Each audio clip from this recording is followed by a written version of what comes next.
we started by cold calling, knocking on doors. So you knock on their door, and if we were to knock on their door and confuse the message, like, can I paint or pressure wash your sidewalk or wash your windows? They're like, whoa, like, who is this person, right? It's just too much. So we simplified it and be like, hi, I'm Tony Morgan. Can I give you a free estimate on washing the windows in your shop? It's a clear message.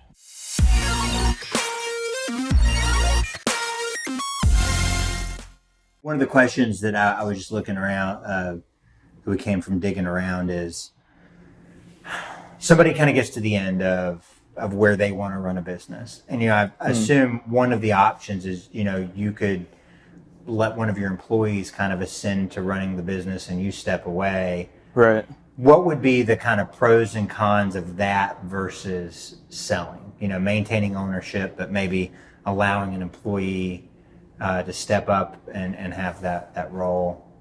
Yeah. So a lot of companies have done that, and I think the advantage of holding on to it is, one, you still have equity in the company and the industry you believe in. You still have the growth of that company. Mm-hmm. You still, presumably, the company's still running profitably, and you're getting checks, dividend checks off it as the company grows. So it's a long-term investment. There's value in that, and maybe you have something. Well, that's not really a question, but maybe you have something you hand a kid or, people that you'll give money to. Maybe you believe in the company you're running more than you do the general stock market or more than you do a piece of real estate. So there's that value. There's the value in maintaining relationships with your employees and setting them up to succeed so they get equity in a company and watching them flourish. So I think that's rewarding for people that have done it. And what are some of the cons of that?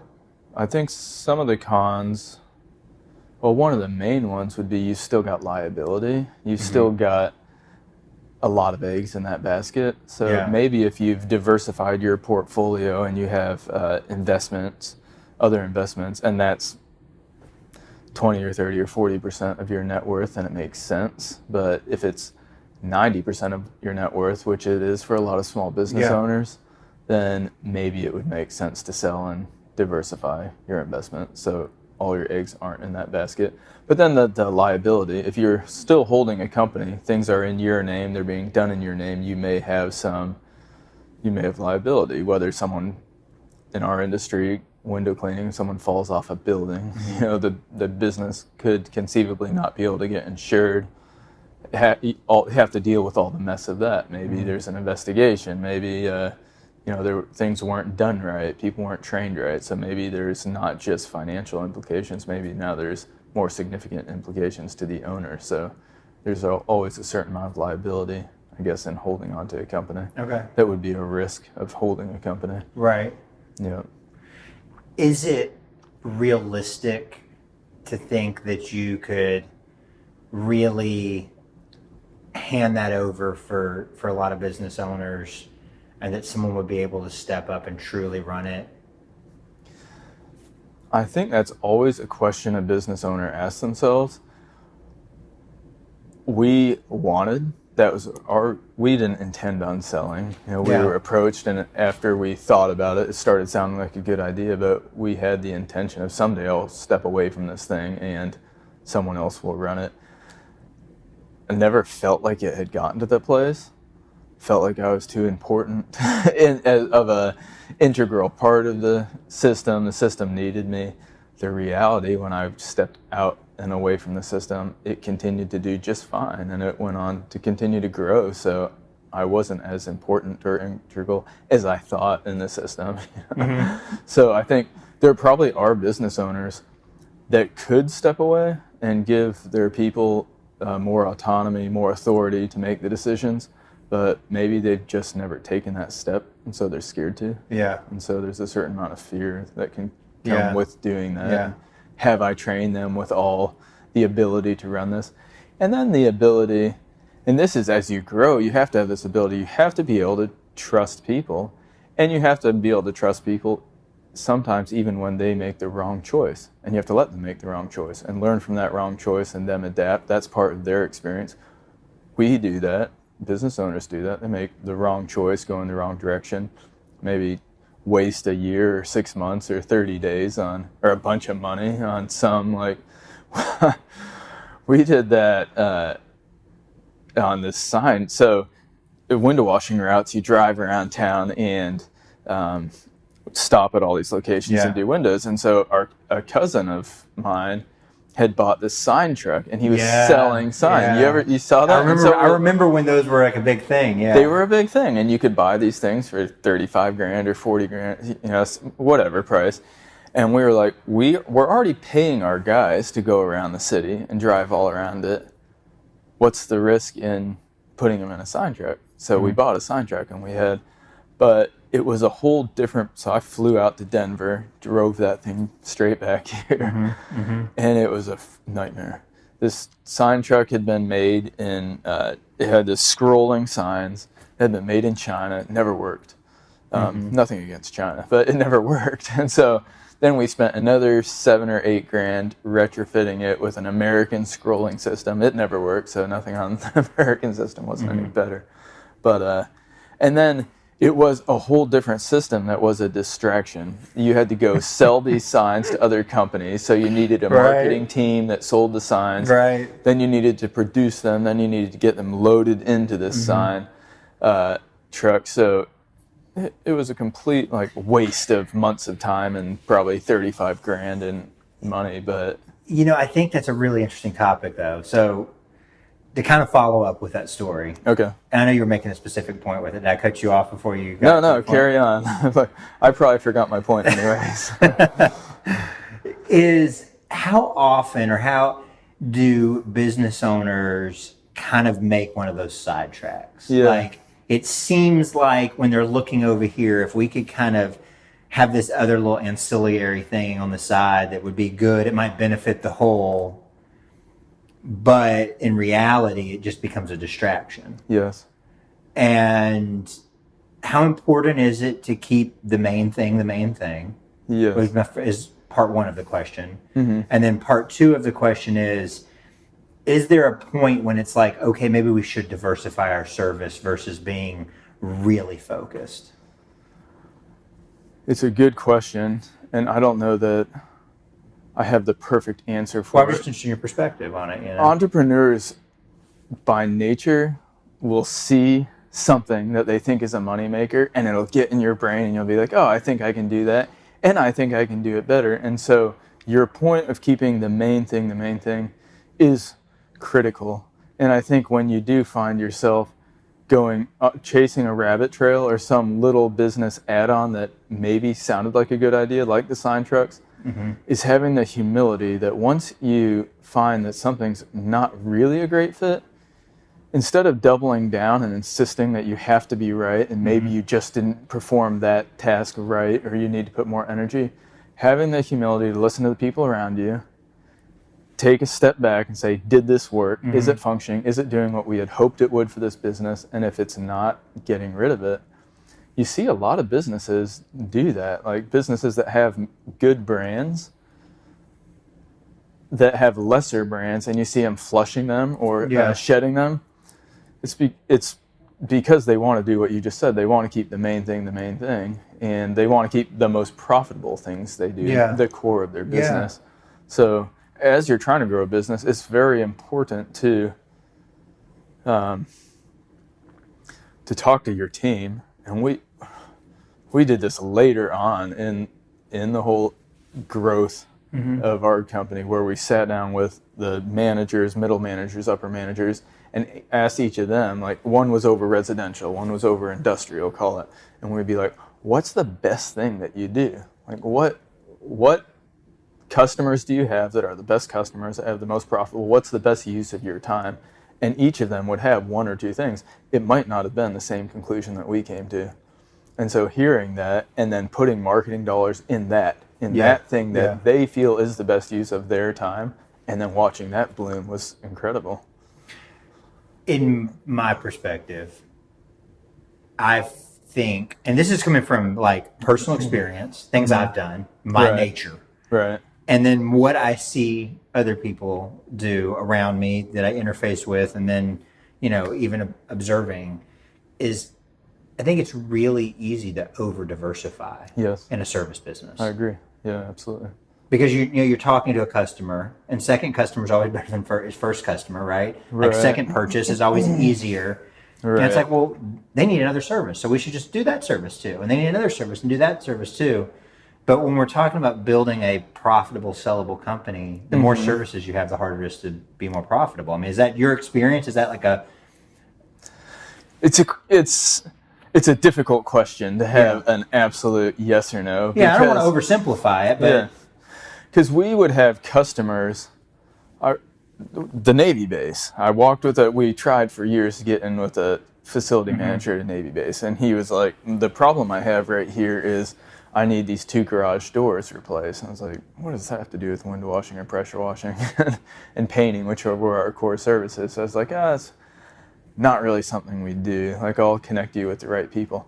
That's the last call I got from that buyer. I probably could have fixed his problem and figured it out a way, or even found a sub, connected the dots, gotten it done, and been a solution giver to that buyer. But when you have a buyer who's got a complex job that they just want a sharp tool in their pocket that they can reach to and get something done, there is a business model that you say, anything my buyer wants to get done, I'll get done for them. Like, that's not a horrible business model. It can be harder to scale. And so it can be harder to grow. And I wasn't going to be an expert garage door person, right? And so the more narrow and focused you can have your marketing dollars, I would say, towards what your best service is and towards what your most profitable areas are and the customer types you want, that's what you should be aggressively trying to grow. If you, in the meantime, say, I need to diversify just so I can keep my guys busy on the downtime, it might be a decision you've got to make for your business.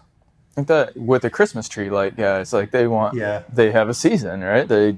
October, November, December, they're installing Christmas tree lights. January, February, they're taking them down. They've got to keep their guys. And lots of businesses, pressure washing is seasonal, landscaping is seasonal. Yeah, in most of the country for sure, Right. So a lot of that diversification is just, how do I keep from losing my guys in the winter season? So how do I keep them busy? So maybe you do start snow plowing. Maybe you get into Christmas tree lights. I think that's where a lot of the diversification comes from. But to your point, that diversification brings complexity, which makes it harder to grow. The more complexity, the more you're having to juggle, different services, different tools. Do you think that there is when you're kind of getting a business going, do you think that there's a place that you should grow to and keep it as simple as possible? Or, like, this is the service I offer. We need to get a certain amount of proficiency in this before we diversify our services, or, what's your thoughts on that? We over-diversified.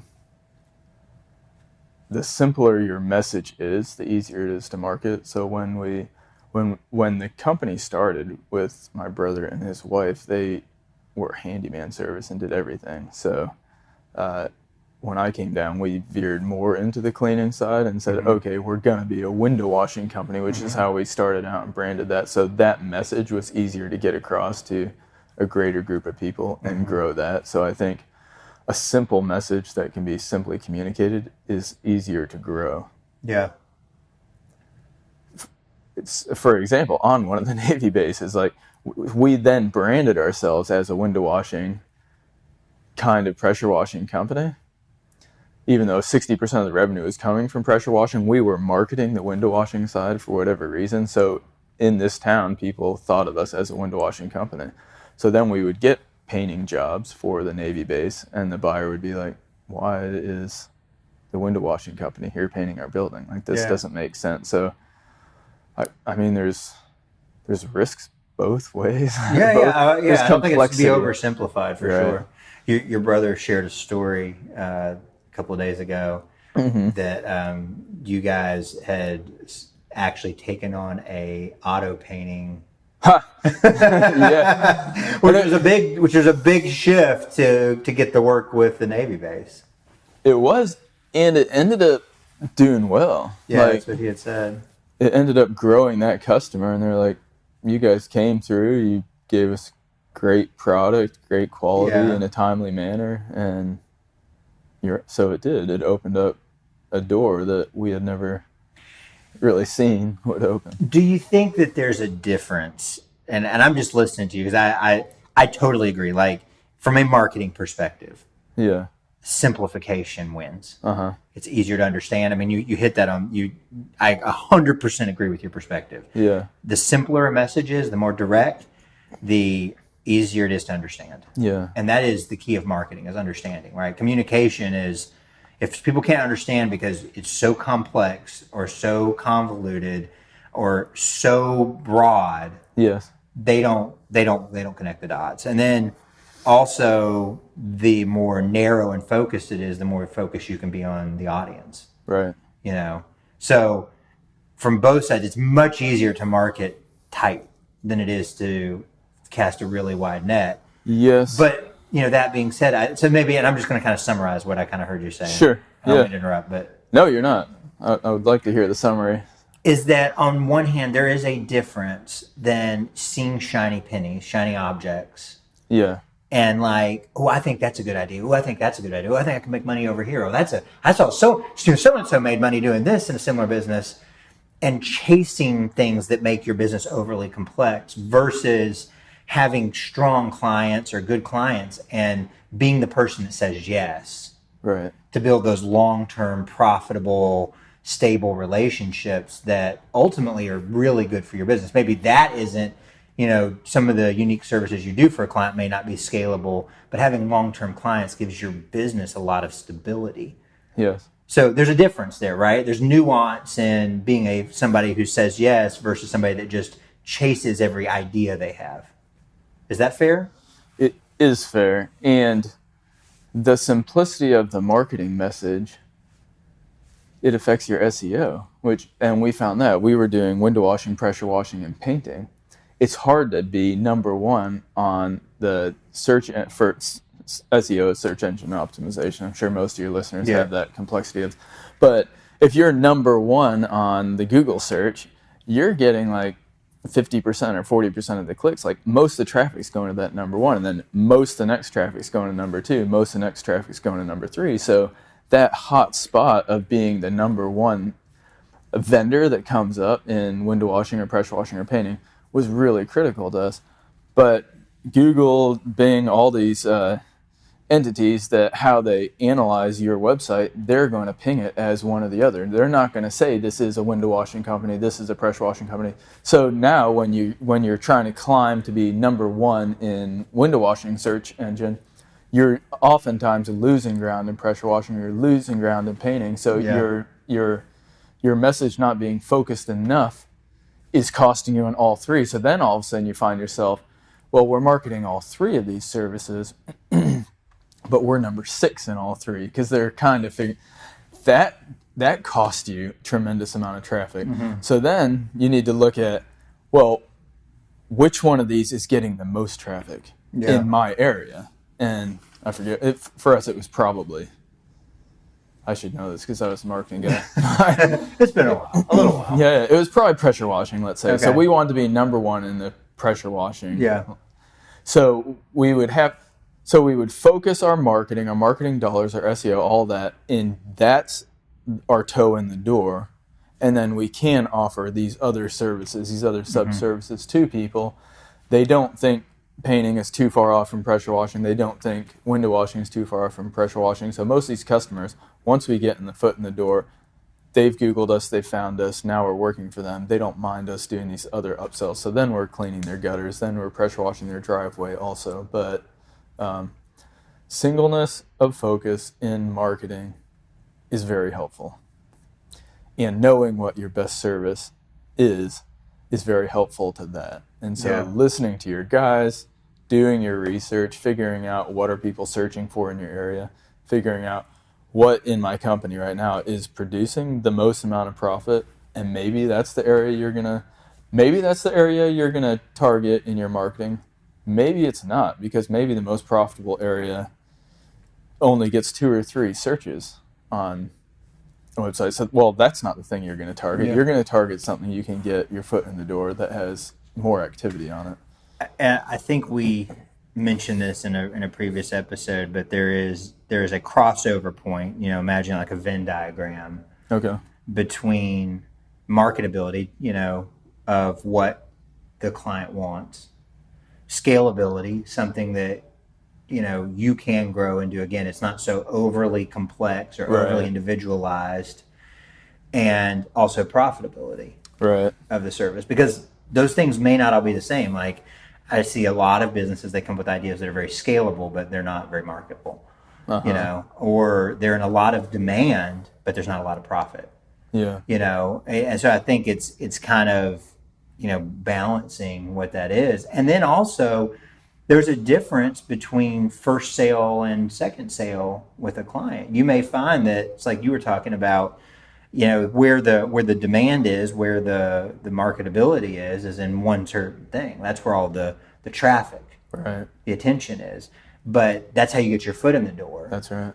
And then it's maybe the service we really want is a long-term contract to do X, but we have to do that other service first. Right. And it's not like it's unprofitable. I mean, I know there's certainly the concept of loss leaders, which is a very careful thing. Businesses get themselves in trouble with that. But there's a difference in having kind of the service that gets your foot in the door, and then it's like, now that we have a relationship, now that you're my client, we can speak about X, Y, and Z. We've done A, but here's kind of the next thing. And it makes sense in the natural progression if you thought of it as just how you were messaging to someone.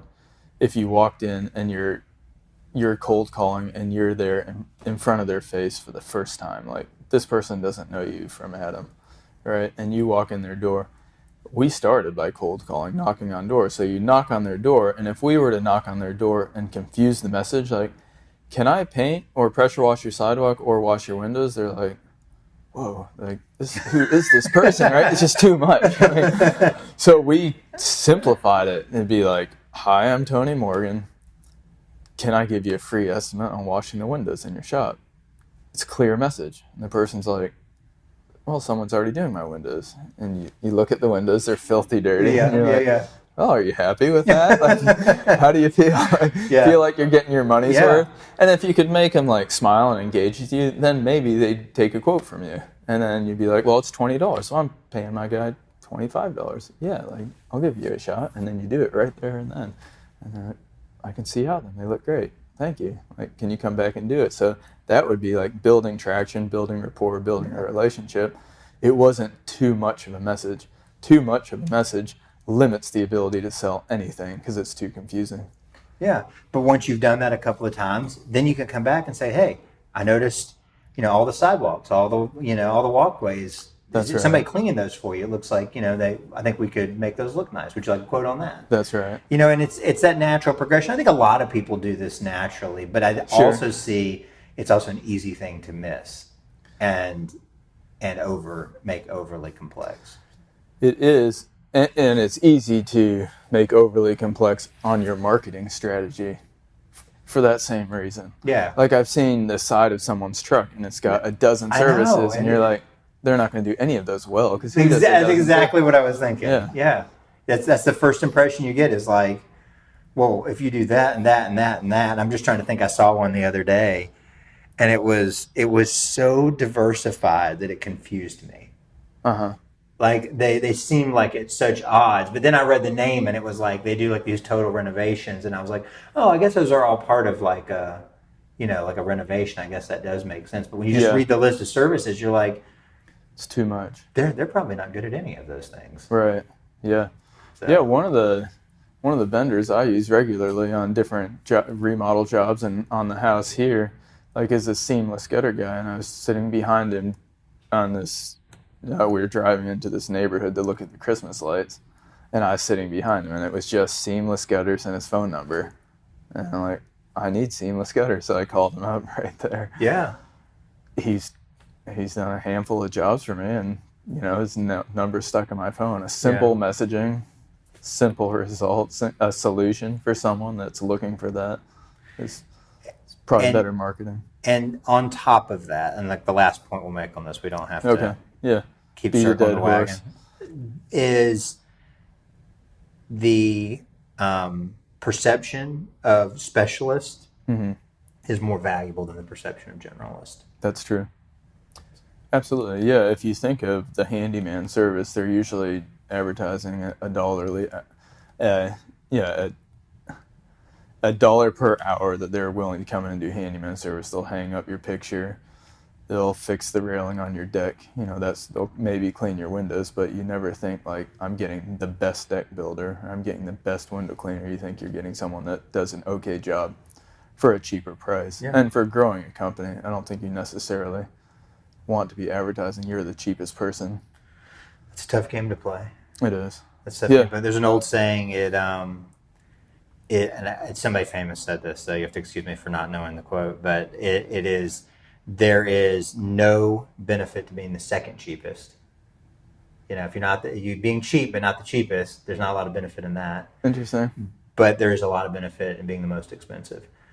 And it's all where you want to position yourself. In service companies, it is a whole lot easier to run a profitable service company than it is to run a super tight, super low price, super, when the margins get tight, it's a whole lot. You guys, I'm sure you can attest to that. You ran a very profitable service company. And I'm sure you see a lot of seen and been around a lot that run it a lot tighter, and it's a whole lot harder game. I think you have to be perceived as being fair to people. Yeah. Like, not price gouging, but definitely not the cheapest provider. Yeah. That is hard in the service business. It's maybe a good way to get customers in the door. When we came here to Florida, we saw service providers were giving like a wealthy tax. There were neighborhoods here that, like Queens Harbor, Ponte Vedra, that service providers would charge a higher price because they thought those people could pay a higher price than middle-level neighborhoods. And we said, we're not charging a wealthy tax. We don't think that's just to the wealthy. We think we should standardize pricing. So we put our prices per window, per square foot on the estimate. It's printed on the estimate. So everyone got that exact same sheet. They saw, I'm getting a standard rate that they charge. It wasn't the lowest rate in town. It was a fair rate. It was an average, but it was a standard rate. So I believe it built our trust with our wealthy customers that they saw, okay, what they're charging me here is a standard rate. It's not a variable because they think I live in $1 million home and now they're going to jack up the price. What is the right word for it? Transparent, forward-facing, clear pricing. There's just so many advantages to that, and helping people make the right decision and not making it difficult for people to get a price that is such a pain. You think about it in your own buying experiences when it's hard to get a price from somebody. It's like it's exhausting, And I think the easier that is such a misused or underused marketing tactic. Absolutely. The price that's unrealistic, that's very frustrating, or the price that requires a lot of hoops to get through. And I think if, businesses were just a little bit more upfront, I think they do themselves a lot of favors. It'd be easy to stand out. You really do. And it simplifies your own process because you can do it right over the phone. If you call me and you're like, hey, I want to get my windows washed, and our price at the time was $8 a window for inside and outside. So we're like, $8 a window inside and outside, $1 a screen. They're like, okay, I can walk around my house and count my own windows and tell you what the price is. And you're like, yeah, absolutely, you can do your own estimate. And they like that. So they'll walk around their house and be like, oh, I have 30 windows. Well, so that's fine. We're going to put you down as a 30 window house, $8 a window.